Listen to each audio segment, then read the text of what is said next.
మరి వీళ్ళందరి మాట కూడా నిలబెట్టుకోవాలంటే ఆడ చూస్తే ఆ లెక్కేమో పెద్ద ఉన్నది, కానీ ఇక్కడ పదవులు చూస్తే మొత్తానికి 6 పదవులే ఉన్నాయి. అందుకే అంటున్నా ఏంటంటే ఇది అసలు చాలా కష్టమైపోతుంది అధిష్టానానికి కూడా. అన్ని జిల్లాల నాయకుల సూచనల మేరకు పార్టీ నిర్ణయం. స్థానిక సంస్థల ఎన్నికల్లో కాంగ్రెస్ పార్టీ గెలిపే లక్ష్యం. ఎట్టి పరిస్థితిలోనూ కాంగ్రెస్ కు తక్కువ రాకుండా నాయకత్వం పటిష్టం. ప్రతిపక్షాల కన్నా ముందే ప్రజల్లోకి నాయకులు వెళ్లాలని ఆదేశం.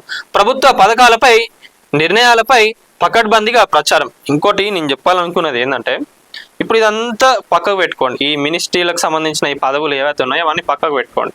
ప్రజాప్రభుత్వం వచ్చిన దగ్గర నుంచి వెళ్ళి నేను ఒకటి అబ్జర్వ్ చేస్తున్నది ఏంటంటే, ఎమ్మెల్యేలు ఎవరైతే ఉన్నారో వీళ్ళు సోషల్ మీడియాలో కానివ్వండి, ప్రజాప్రభుత్వం ఇచ్చిన పథకాలు ఏవైతే ఉన్నాయో వీటిని జనాలలోకి కరెక్ట్గా తీసుకెళ్ళలేకపోతున్నారు. వీళ్ళు ఎంతసేపు అపోజిషన్ మీడియా వీళ్ళు ఏ పథకం పెట్టినా కూడా ఇది అట్లా, అది ఫేక్, అది స్కామ్ అని చెప్తున్నారు, కానీ నిజంగా మరి వాటిని కూడా వీళ్ళు ఎదిరిస్తలేరు.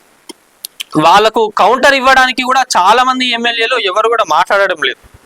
మరి కాంగ్రెస్ ప్రభుత్వంలో నాయకులు ఎందుకు అట్లా చేస్తున్నారు? వాళ్ళందరికీ కూడా సీరియస్గా రేవంత్ రెడ్డి గారు వార్నింగ్ ఇవ్వడం జరిగింది. మీ పైన ఎవరైనా కౌంటర్ చేసినా లేదా ప్రజాప్రభుత్వం పైన ఎవరైనా వ్యతిరేకంగా మాట్లాడినా వాటికి ఎమ్మెల్యేలు కానివ్వండి వీళ్ళందరూ ఎవరు కౌంటర్ ఇవ్వలేకపోతున్నారు కరెక్ట్గా.